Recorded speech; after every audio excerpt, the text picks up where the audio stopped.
السلام علیکم دوستوں، امید ہے کہ آپ تمام لوگ خیر و عافیت سے ہوں گے اور اپنے رب کی عطا کردہ نعمتوں کے شکر گزار ہوں گے۔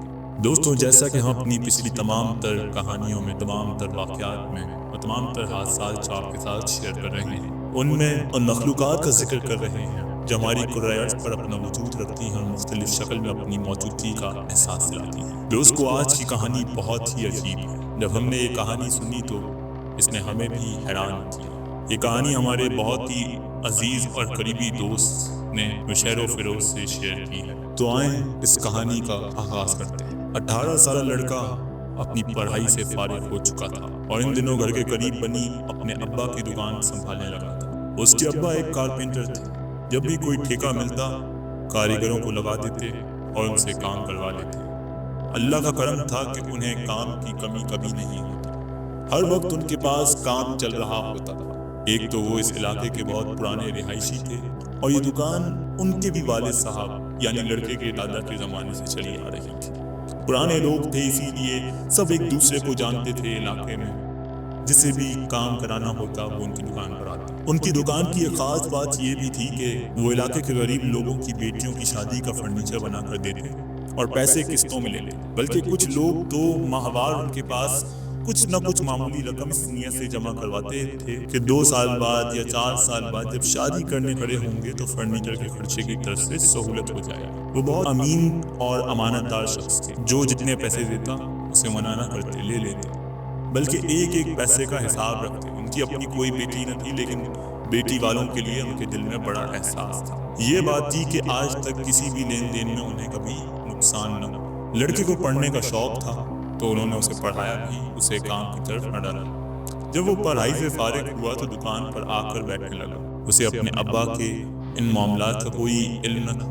جب اسے پتہ چلا تو اس سے بڑی حیرت ہوئی کہ آج کے زمانے میں بھی ابا اس طرح کاروبار کر رہے ہیں۔ وہ والدین کی اکلوتی اولاد تھا اور تھوڑا مختلف مزاج لڑکا تھا۔ کاروبار میں نفع کمانا اس کی پہلی ترجیح تھی۔ اس نے دکان پر آنا شروع کیا، ادھر اس کے ابا بیمار پڑ گئے۔ اب یہ دکان مکمل طور پر لڑکے کے حوالے تھی۔ وہ بہتر چلا رہا تھا، کام کی باریکی نہیں جانتا تھا، لیکن لوگوں سے کام لینا اسے آتا تھا۔ اس معاملے میں والد کے برعکس وہ کوئی رعایت نہ دیتا تھا۔ جو کام ابا نے لیے ہوئے تھے وہ تو پورے کرنے ہی تھے، لیکن اب اگر کوئی نیا کام آتا تو لڑکا ٹھوک بجا کر کام لیتا۔ پرانا کاریگر ایک ادھیر عمر آدمی تھا۔ اس نے لڑکے کو سمجھانا چاہا لیکن کوئی فائدہ نہ ہوا۔ ایک اور کاریگر بڑا شاطر تھا، اسے پتا تھا کہ لڑکے کو کیسے ہاتھ میں رکھنا ہے۔ اس نے لڑکے کی چاپلوسی شروع کر دی اور اسے رام کر لیا۔ وہ اسے غلط مشورے بھی دیتا تھا اور اس سے مالی فائدہ بھی اٹھا لیتا۔ بوڑھا کاریگر سب سمجھ رہا تھا اور دیکھ رہا تھا، لیکن فی الوقت خاموش تھا۔ لڑکے کے والد کی طبیعت دن بدن بگڑ رہی تھی اور بوڑھے کاریگر کو یقین تھا کہ اگر ان کو کچھ بھی ہوگا تو اس کی دکان کا زوال ہی ہوگا۔ وہ لوگ جو ہر مہینے آ کر رقم دیا کرتے تھے، پہلے وہ کتنی ہی ہوتی، اس سب کا حساب لڑکے کے والد رکھ لیتے۔ انہوں نے بوڑھے کاریگر کو لڑکے پر ترجیح دی۔ یہ بات لڑکے کو اچھی تو نہ لگی، لیکن اس نے کچھ نہ کہا۔ ان کی خاص تاکید تھی کہ یہ امانتیں ہیں، یہ کھاتے صرف بوڑھا کاریگر دیکھے گا۔ اس لیے دکان کے اندرونی حصے میں لوہے کی الماری کا ایک حصہ ہمیشہ لاک رہتا تھا۔ اس میں لوگوں کے دیے ہوئے پیسے اور ان کا حساب کتاب تھا۔ بوڑھے کاریگر کو بس اس کے ابا کے صحتیاب ہونے کا انتظار تھا۔ اس کے ابا نے اس پر بھروسہ کیا تھا، اسے بھی ان امانتوں کی بڑی فکر رہتی تھی۔ 3 ماہ میں ہی دکان کا ماحول کافی بدل گیا تھا۔ یہ دکان ایک چوڑی سڑک پر تھی، سامنے ہی رہائشی مکانات تھے۔ اس سڑک کے اختتام پر ایک مسجد تھی۔ اذان کی واضح آواز سنائی دیتی تھی۔ آواز سنتے ہی بوڑھا کاریگر تو کام چھوڑ کر نماز کے لیے چلا جاتا، لیکن لڑکا یہی کہتا کہ میں دکان پر ہی پڑھ لوں گا اور رک جاتا۔ اور دوسرا ہوشیار کاریگر جو تھا وہ بھی کام میں لگا رہتا، کیونکہ یہی وہ وقت ہوتا تھا جب بوڑھے کاریگر کی غیر موجودگی میں یہ کوئی مفاد کی بات کر سکتے تھے۔ دونوں بیٹھ کر باتیں کرتے، چائے پیتے اور سڑک پر گزرنے والے نمازیوں کو گزرتے دیکھتے۔ انہی نمازیوں میں ایک بزرگ روزانہ ظہر، عصر اور عشاء کی نماز پر باقاعدگی سے دکان کے سامنے سے گزرتے۔ ان پر ایک نظر ڈالتے اور آگے بڑھ جاتے۔ لڑکے کو پہلی دفعہ تو وہ بڑے ہی مختلف لگے۔ دراصل ان کا حلیہ عام لوگوں سے ہٹ کر وہ عربی لوگوں کی طرح سفید رنگ کا جبہ پہنے ہوتے تھے، سر پر سرخ اور سفید سے باریک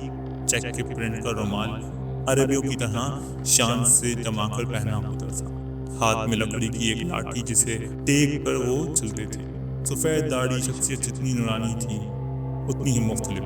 تینوں وقت انہیں دکان کے سامنے سے گزرتا دیکھ کر سامان ان کے روٹین کا عادی ہو گیا۔ ہوشیار کاریگر سے ایک بار پوچھا بھی کہ یہ کون ہے، اسے بھی نہیں پتا تھا۔ اس نے یہی کہا کہ وہ بھی انہیں اسی طرح آتے جاتے دیکھتا ہے۔ پہلے وہ دکان کی طرف نہیں دیکھتے تھے لیکن اب ایک نظر ضرور ڈالتے ہیں۔ ایک دن لڑکے کو کچھ رقم کی ضرورت پڑ گئی، اسے مال کی پیمنٹ کرنی تھی، جبکہ مال کے لیے لی گئی ایڈوانس رقم وہ پہلے ہی خرچ کر چکا تھا۔ اب وہ پھنس گیا تھا۔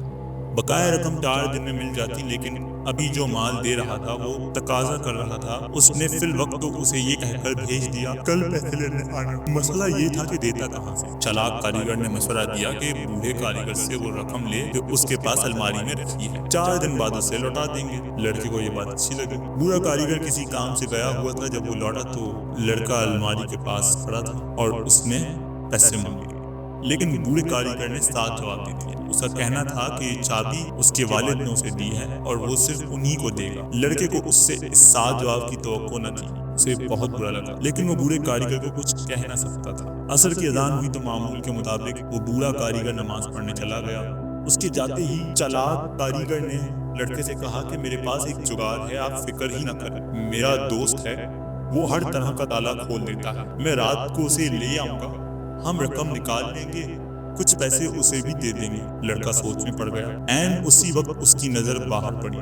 روز کی طرح وہ بزرگ چلتے ہوئے جا رہے تھے اور اسی طرح سامنے آ کر ان دونوں کو نظر اٹھا کر دیکھا۔ آج ان کی نظر میں جلال، ایسا جلال تھا ان کے چہرے پر کہ لڑکا زیادہ دیر ان کی طرف دیکھ نہ پایا۔ وہ کچھ سٹپٹا گیا، پھر وہ تو گزر گئے۔ کچھ دیر چپ رہنے کے بعد اس نے اس کاریگر سے کہا کہ ٹھیک ہے، تم رات کو 11 بجے اس تالے والے کو بلا لو، میں بھی گھر سے چپکے سے نکل آؤں گا۔ تو وہ ہوشیار کاریگر بھی خوش ہو گیا کہ 4 پیسوں کا آسرا اسے بھی مل گیا۔ وہ جانتے ہی نہ تھے کہ ان کے ساتھ کیا ہونے والا۔ 7 بجے دکان بند کر کے یہ لوگ گھر چلے گئے۔ اس رات اس کے والد کی طبیعت کافی خراب ہو گئی، لڑکا انہیں ہسپتال لے جانا پڑا۔ رات 9 بجے واپسی ہوئی تو وہ تھکن سے چور تھا، لیکن اس نے لازمی آج سے کام کرنا تھا۔ ایک تو کل پیسے دینے تھے، دوسرا وہ اس پورے کاریگر کو سبق بھی سکھانا چاہتا تھا۔ اس نے سوچا ہوا تھا کہ اب یہ پیسے وہ واپس بھی نہیں کرے گا، الٹا ان کی گمشدگی کا الزام اس کاریگر پر لگا دے گا۔ ٹھیک وقت پر وہ چپکے سے گھر سے نکل گیا اور گلی کے کونے پر جا کر اس تالے والے کا اور کاریگر کا انتظار کرنے لگا۔ مقررہ وقت پر وہ دونوں بھی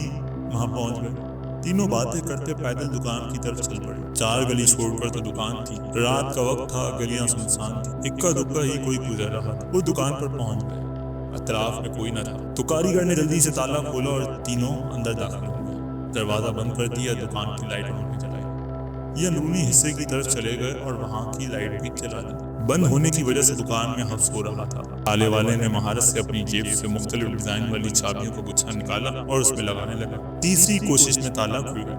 لڑکے نے آگے بڑھ کر الماری کا پٹ کھولا، لیکن یہ کیا، الماری تو بالکل خالی تھی۔ آج ہی تو اس نے بوڑھے کاریگر کو اس میں پیسے رکھتے دیکھا تھا۔ اتنے مہینوں میں 1 لاکھ سے 1.5 لاکھ روپیہ تو اس کی آنکھوں کے سامنے لوگ دے کر گئے۔ بوڑھا کاریگر اسے رکھتا بھی تھا۔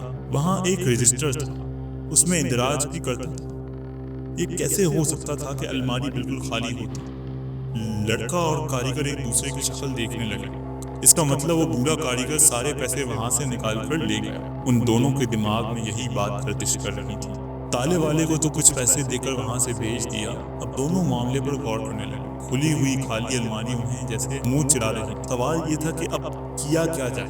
اب کوئی چارہ نہیں کہ گھر واپس آیا جائے۔ الماری بند کر کے وہ واپس کے لیے باہر کے دروازے کی طرف بڑھے، لیکن یہ دیکھ کر دنگ رہ گئے، پہاڑ کا دروازہ جیسے دیوار میں کہیں غائب ہو گیا، اس کی جگہ دیوار تھی۔ پہلے تو انہیں یقین نہ آیا، دونوں پاگلوں کی طرح دیوار پر ہاتھ پھیر کر دیکھ رہے تھے۔ انہیں اندازہ ہو گیا تھا کہ ان کے ساتھ کچھ غیر معمولی ہوا ہے۔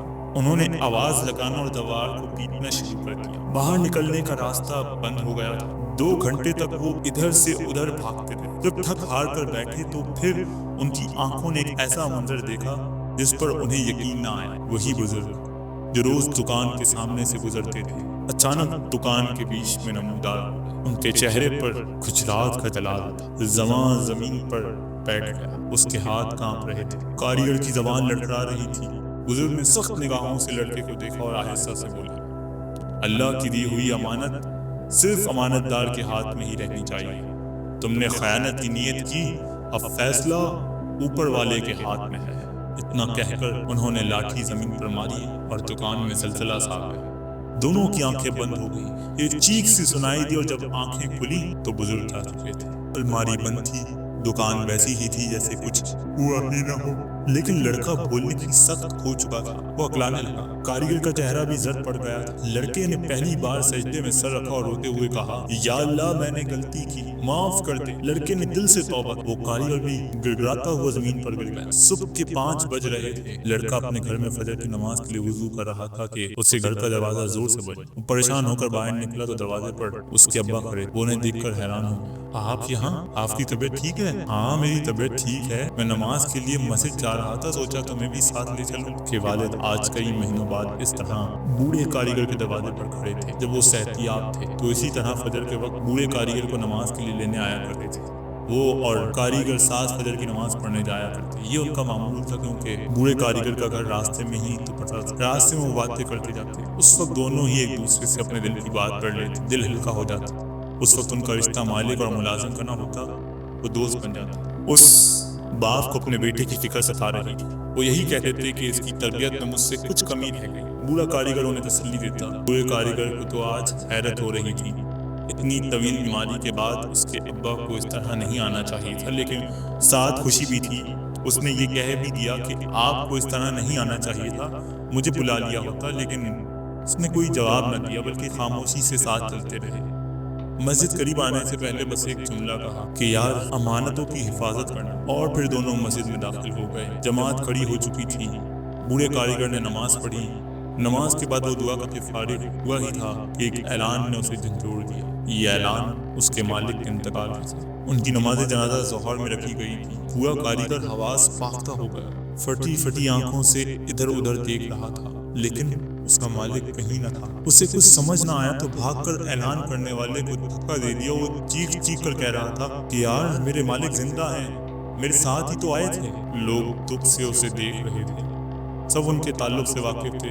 ایک لڑکا بوڑھے کاریگر کو زبردستی اس کے گھر لے گیا۔ ان کے گھر کے باہر رش دیکھ کر بوڑھے کاریگر کا دل دھک سے رہ گیا۔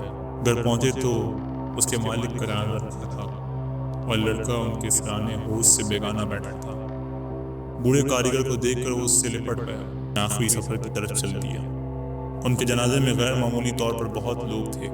ان کے انتقال کے کچھ عرصے بعد جب لڑکے نے دکان سنبھالی تو اسی طرح سے چلائی جیسے اس کے بابا چلایا کرتے تھے۔ جو ذمہ داری اسے دی گئی تھی وہ بوڑھے کاریگر نے نبھائی۔ لڑکا بوڑھے کاریگر کے مشورے کے بغیر دکان کے فیصلے نہیں کرتا تھا۔